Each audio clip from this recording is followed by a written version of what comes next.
નમસ્કાર મિત્રો, તારીખ છે 25 નવેમ્બર 2025 ને વાર છે આજે મંગળવાર। આજના વિડીયોની અંદર ડુંગળી બજાર વિશે સંપૂર્ણ ચર્ચા વિડીયોની અંદર કરવાના છે। તે પહેલાં દરેક મિત્રોને ખાસ નમ્ર વિનંતી કે ચેનલ ઉપર નવા આવ્યા હોય તો ચેનલને ખાસ સબસ્ક્રાઇબ કરી દેજો અને વિડીયો પસંદ આવે તો વિડીયોને લાઇક કરી દેજો। તો મિત્રો, ડુંગળી બજારમાં આવકો સ્ટેબલ છે અને ભાવમાં સરેરાશ મજબૂતાઈનો માહોલ જોવા મળ્યો છે।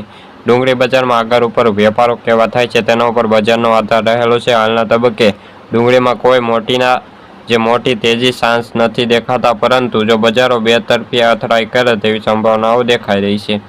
ખાસ કરીને નાસિકમાં સારી ડુંગળીના ભાવ પ્રતિ 18 રૂપિયા પ્રતિ કિલો અત્યારે વેચાણ થતું જોવા મળ્યું છે। તો ડુંગળી બજારમાં આગામી દિવસોની અંદર વેપારો કેવા આવે છે તેના ઉપર બજારનો આધાર રહેલો છે।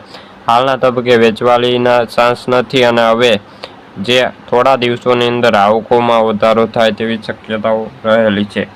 ખાસ કરીને નાસિકની અંદર સારી ડુંગળીના ભાવ પ્રતિ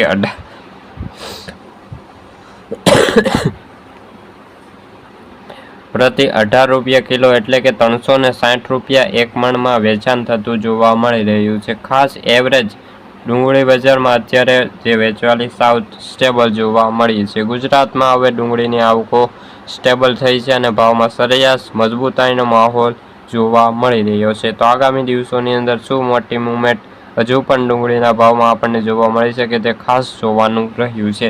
અત્યારે તો ખેડૂતોને ડુંગળીના ભાવ 300 રૂપિયા સુધી મળી રહ્યા છે। આગામી દિવસોની અંદર હજુ પણ વધારો થાય તો ખેડૂતોને સારા ભાવ મળી શકે તેવી સૌ ખેડૂતો આશા લઈને બેઠા છે। તો મિત્રો, આજના વિડીયોમાં બસ આટલું જ। જો તમને વિડીયો ગમ્યો તો વિડીયોને લાઇક અને સબસ્ક્રાઇબ કરી દેજો। ફરી મળીશું બીજા વિડીયો સાથે, ત્યાં સુધી બધા મિત્રોને જય જવાન જય કિસાન।